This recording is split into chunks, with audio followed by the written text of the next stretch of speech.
నిజామాబాద్ లో పసుపు బోర్డు ప్రారంభ కార్యక్రమంలో అమిత్ షా మాట్లాడుతున్నారు. లైవ్ చూద్దాం. तुम आगे आ जाओ भाई, पीछे जो अकेला स्टैंड बगैर का है। आज भारत भर के करोड़ों किसान और विशेषकर तेलंगाना के हल्दी के खेती करने वाले सभी किसानों की 40 साल से मांग थी कि राष्ट्रीय हल्दी बोर्ड बनाया जाए। आज मोदी जी ने इसको विधिवत रूप से पूरा करने का काम किया। इसके शुभारंभ के मौके पर मेरे साथ मंच पर उपस्थित मोदी जी की मंत्रिपरिषद में मेरे साथी श्री जी किशन रेड्डी जी, मेरे मंत्रालय में मेरे साथी केंद्रीय मंत्री श्री बंडी संजय कुमार जी, श्री तुमल्ला नागेश्वर राव जी, कृषि मंत्री तेलंगाना श्रीमती दानसरी अनसुईया जी, भारत सरकार से ऐसे हमारे सांसद अरविंद धर्मपुरी जी, हमारे सांसद के लक्ष्मण जी और पहले हल्दी बोर्ड के चेयरमैन भी, सिर्फ हेडक्वार्टर नहीं, चेयरमैन भी हमने तेलंगाना से ही दिए हैं। श्री पल्ला गंगा रेड्डी जी, खड़े हो जाइए भाई।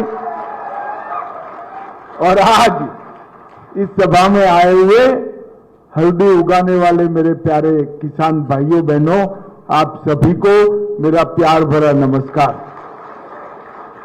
सबसे पहले मैं सभी किसान भाइयों बहनों को विनती करना चाहता हूं कि एक बार मोदी जी के सम्मान में जोर से ताली बजाकर मोदी जी का स्वागत करिए।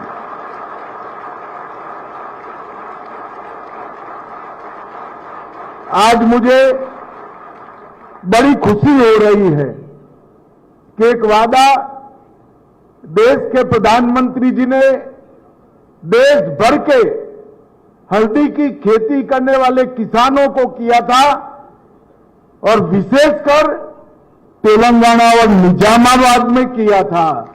वो वादा आज पूरा हो जाने है और मेरा सौभाग्य है कि हल्दी बोर्ड का उद्घाटन मेरे हाथों हो रहा है। देश भर के हल्दी के किसानों को जो श्रम करते हैं, जो देश भर के लोगों को स्वस्थ रखने में अपनी भूमिका निभाते हैं और देश को समृद्ध करने में भी अपनी भूमिका निभाते हैं, वो सभी हल्दी के किसानों को मेरी बहुत बहुत बधाई और शुभकामनाएं हैं। अपना ये निजामाबाद कई दशकों से हल्दी की राजधानी के रूप में जाना जाता है।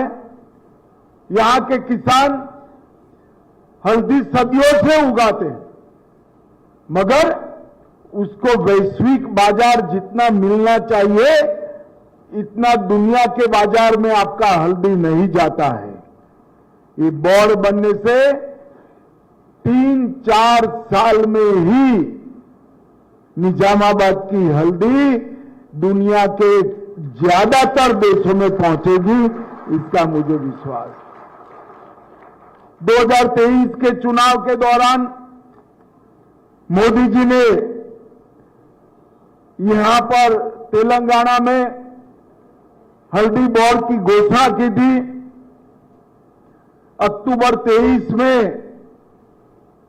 इसकी अधिसूचना जारी की, 25 में इसको शुरू किया और आज 29 जून 2025 को इसका टेम्पररी हेडक्वार्टर भी हमने चालू करने का काम कर दिया है। और अब हल्दी बोर्ड विधिवत रूप से काम चालू करने के बाद हल्दी के किसान बिचौलियों के भरोसे नहीं रहेंगे। पैकिंग, ब्रांडिंग, मार्केटिंग और एक्सपोर्ट, ये पूरी चैनल ये अपना हल्दी बोर्ड प्रस्तापित करेगा।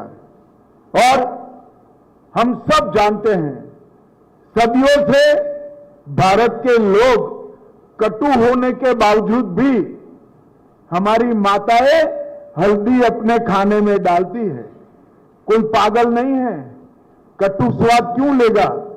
परंतु सबको मालूम है कि हल्दी एंटीवायरल है, एंटी कैंसर है और एंटी इंफ्लेमेटरी है।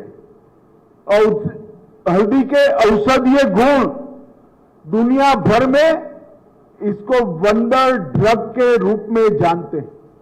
एक आश्चर्यजनक दवाई है जो कई सारे रोगों को एक साथ मानव शरीर से थोड़ी सी मात्रा में खाए तो समाप्त कर देती है। अब ये जो हल्दी को कैसे खाना जाए वो नहीं जानते हैं, इसकी कैप्सूल बनाकर खाते हैं। मगर मैं तो पैदा हुआ तब से मेरी मां हर रोज खाने में थोड़ा थोड़ा सप्रमाण हल्दी खिलाती है और शरीर हमारा स्वस्थ रहता है। हमारे यहां उच्च कर्क्यूमिन वाली हल्दी भी उपलब्ध है, 7.8% और 6% से ज्यादा, जो विश्व भर में कहीं उपलब्ध नहीं है। और अब ऑर्गेनिक हल्दी का भी जीआई टैग प्रोडक्शन और जीआई टैग मार्केटिंग हमने शुरू किया है। और मित्रों, आप सभी को जानकर आश्चर्य होगा, भारत सरकार ने 2030 तक $1 बिलियन के हल्दी के निर्यात का, एक्सपोर्ट का लक्ष्य रखा है।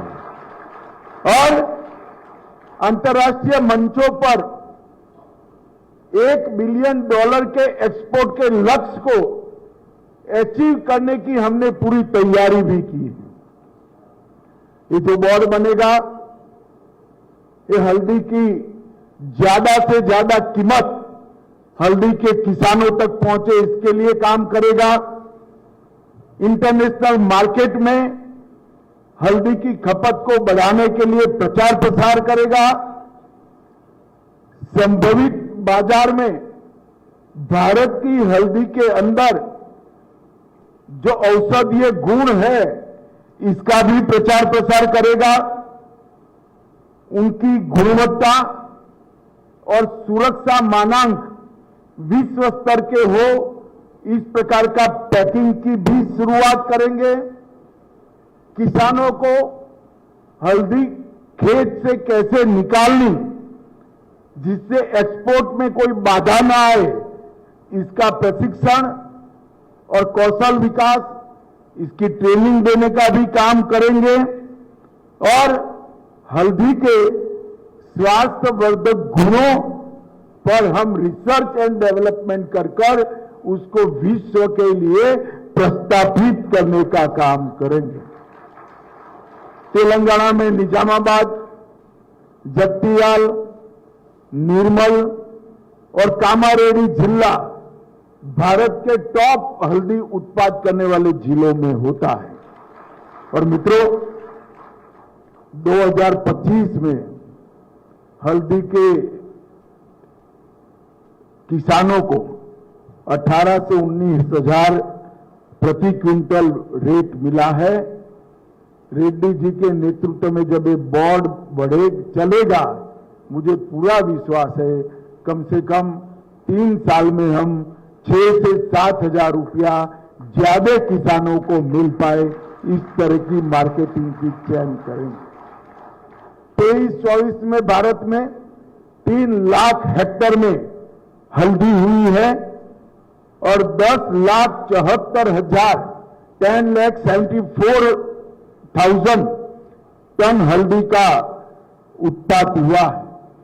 मोदी जी ने किसान एक्सपोर्ट जो करे, इसका फायदा किसान को मिले, इसलिए cooperative export, Bharat cooperative export limited की स्थापना की है।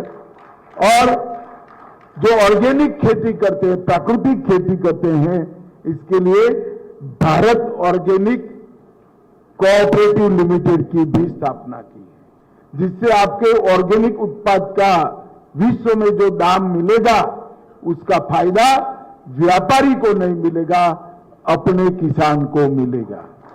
और मैं आज यहां कहकर जाता हूं, बहुत कम समय में इसी शहर में निजामाबाद में हल्दी के साथ साथ भारत ऑर्गेनिक कोऑपरेटिव लिमिटेड और भारत कोऑपरेटिव एक्सपोर्ट लिमिटेड दोनों की भी ब्रांच ऑफिस निजामाबाद में खोलकर हल्दी के एक्सपोर्ट को आगे बढ़ाने का हम काम करेंगे।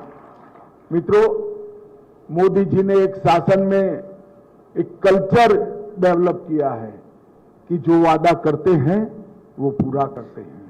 2023 में जो वादा किया था, 28 मई 2025 में आज हेडक्वार्टर समेत पूरी फॉर्मेलिटी पूरी कर दी गई है। मैं हमारे सारे यहां जो नेता बैठे हैं, तेलंगाना सरकार के 2 प्रतिनिधि है, भारत सरकार के 2 प्रतिनिधि है, यहाँ के सांसद है, हमारे चेयरमैन साहब है, ये सभी को बहुत बहुत बधाई देता हूं। और अंत में फिर से एक बार निजामाबाद, तेलंगाना और भारत भर के सभी हल्दी के किसानों को बहुत बहुत बधाई और अभिनंदन।